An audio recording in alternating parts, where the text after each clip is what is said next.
Islam si Propeta Jesus, na kilala bilang Propeta Isa alaihissalam, ay isa sa mga dakilang propeta na pinadala ng Allah. Mahalaga ang papel niya sa relihiyong Islam at itinuturing siyang isa sa 5 pangunahing propeta, Ul Azm, kasama sina Noah, Nuh, Abraham, Ibrahim, Moises, Musa, at Muhammad. Sumakanila nawa ang kapayapaan.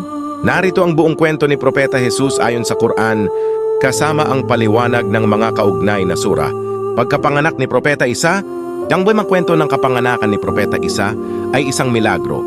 Ipinanganak siya ng kanyang ina, si Maria, nang walang ama. Ang kwento ay matatagpuan sa Surah Maryam at Surah Al-Imran.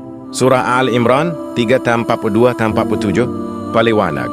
Inilalarawan dito kung paano pinili si Maryam ng Allah mula sa lahat ng kababaihan.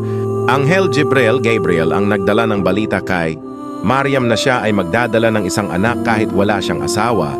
Nang magtanong si Maryam kung paano ito mangyayari, sinabi ng anghel na ito ay isang utos mula sa Allah, kun fayakun, maging, at ito ay mangyayari. Surah Maryam 19:22. Paliwanag, ipinakita ang kabanalan ni Maryam at ang pagbisita sa kanya ng anghel Jibril sa anyo ng tao. Sa kabila ng kanyang pangamba, sinabi ni Jibril na siya ay nagdala ng mensahe ng Allah at sa pamamagitan ng kanyang kapangyarihan, si Maryam ay nagdalang tao kay Isa.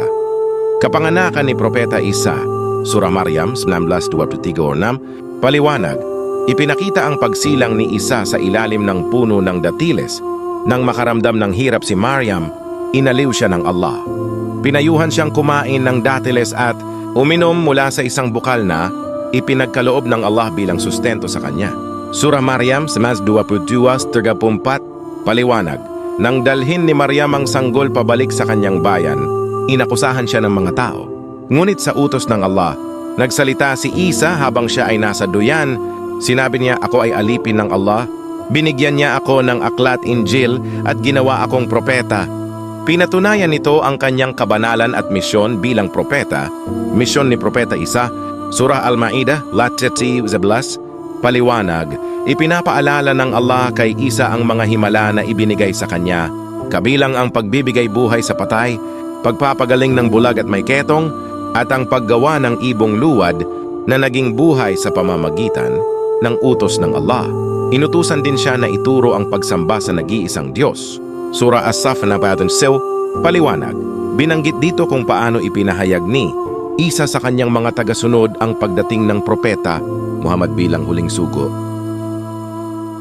Ang pagtaas ni Propeta Isa sa langit, Surah An-Nisa 4:1-8, paliwanag, nilinaw ng Allah na hindi napatay o napako sa krus si Isa, bagkus siya ay itinaas ng buhay sa langit. Ang paniniwalang ito ay nagtatangi sa Islam mula sa Kristyanismo, pagbabalik ni Propeta Isa sa huling panahon ayon sa mga hadith. Si Propeta Isa ay babalik sa huling panahon upang ipanumbalik ang katarungan at iwaksi ang maling paniniwala.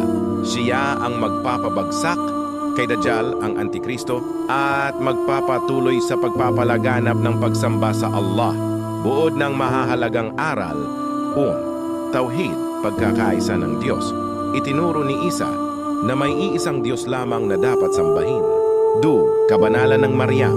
Itinuring si Maryam bilang isang natatanging babae, simbolo ng kadalisayan. 3. Pagpapakumbaba ni Isa. Sa kabila ng mga himala, itinuro ni Isa na siya ay alipin lamang ng Allah. Pagkakaisa ng mga propeta.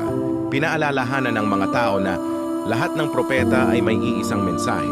Pagsamba sa Allah. Konklusyon tayo sa Islam, si Propeta Isa ay isang mahalagang sugo ng Allah, hindi Diyos o anak ng Diyos, kundi isang propeta na nagtuturo ng tauhid. Ang kanyang kwento ay puno ng mga aral tungkol sa pananampalataya, kabanalan at pagsunod sa Allah.